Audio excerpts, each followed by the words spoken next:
तो जी 2012 में शुरू हुआ एक B2B गोल्ड डिस्ट्रीब्यूशन बिजनेस आज इंडिया का leading integrated gold silver platform बन चुका है और ये अपना 825 करोड़ का आईपीओ मार्केट में लेकर आ चुके हैं। कंपनी का नाम हो जाता है ऑगमोंट एंटरप्राइजेस। ये मार्केट में दो प्लेटफॉर्म के थ्रू ऑपरेट करते हैं। पहला है ऑगमोंट स्पॉट और दूसरा है गोल्ड फॉर ऑल। देखो स्पॉट के थ्रू ये रिफाइनर्स, ज्वेलर्स और ट्रेडर्स को end to end gold silver solution provide करते हैं और गोल्ड फॉर ऑल के थ्रू ये अपने रिटेल कस्टमर तक गोल्ड बाइंग और सेविंग के प्रोडक्ट्स प्रोवाइड करते हैं। अभी कंपनी का स्केल भी समझ लेते हैं। देखो कंपनी के पास में अभी के टाइम पर 4.96 करोड़ कस्टमर्स है और अप्रोक्सीमेटली 4691 रिटेल टच पॉइंट्स हैं और 24 स्टेट्स के अंदर इनका प्रेजेंस है। लेकिन सवाल यह बनता है कि क्या कंपनी शेयर होल्डर्स के लिए वैल्यू क्रिएट कर रही है। देखो FY26 में कंपनी की टोटल इनकम थी 94,282 करोड़ की, जहां पर अपन एबिटा की बात करते हैं तो वो थे 385 करोड़ के।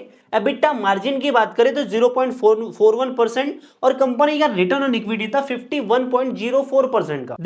देखो सिर्फ कंपनी के रेवेन्यू देखना ही काफी नहीं होता। कंपनी के अर्निंग पर शेयर के नंबर्स और एफिशिएंसी रेशियोज कंपनी की असली फाइनेंशियल हेल्थ बताते हैं। तो FY24 के अंदर कंपनी का बेसिक ईपीएस था 9.08 का, जो कि FY25 के अंदर हो गया 26.89 और अभी FY26 के अंदर ये जा चुका है 40.45 के ऊपर।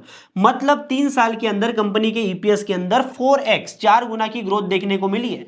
मतलब कंपनी पर शेयर के ऊपर जो प्रॉफिट जनरेट कर रही है वो लगातार बढ़ रहा है और ये ग्राफ भी हमको अपवर्ड दिखाई दे रहा है। देखो FY26 के अंदर कंपनी का रिटर्न ऑन नेटवर्थ था 49.52% का और ये नंबर हमको ये बताता है कि कंपनी अपने शेयर होल्डर्स का पैसा इफिशिएंटली यूज कर पा रही है या फिर नहीं। देखो ओवर द टाइम कंपनी की डेट डिपेंडेंसी भी कम होती गई है, जहां पर FY24 के अंदर इनका डेट टू इक्विटी का रेशियो 0.29 था, वो FY25 के अंदर हो गया 0.05 और अभी ये 0.01 के ऊपर आ चुका है। मतलब कंपनी का business almost debt free basis पर ऑपरेट हो रहा है। देखो ऑगमोंट एंटरप्राइजेस सिर्फ गोल्ड नहीं बेच रहा है, इंडिया के फ्रैगमेंटेड गोल्ड इकोसिस्टम को ऑर्गेनाइज और स्केल कर रहा है और इसी के साथ में कंपनी के फंडामेंटल्स और फाइनेंशियल्स भी काफी मजबूत दिखाई दे रहे हैं। देखो आईपीओ का टोटल इशू है 825 करोड़, जहां से 620 करोड़ का होने वाला है फ्रेश इशू और यहां से 465 करोड़ रुपए कंपनी अपने वर्किंग कैपिटल के अंदर डालने वाली है। मतलब कंपनी प्रोक्योरमेंट और इन्वेंट्री को स्केल अप करने में यूज करेगी ये पैसा। बाकी 21 अगस्त से 25 अगस्त तक आईपीओ की बिडिंग मार्केट में ओपन रहने वाली है। बाकी प्राइस बैंड इन्होंने रखा है 750 रुपए से 788 रुपए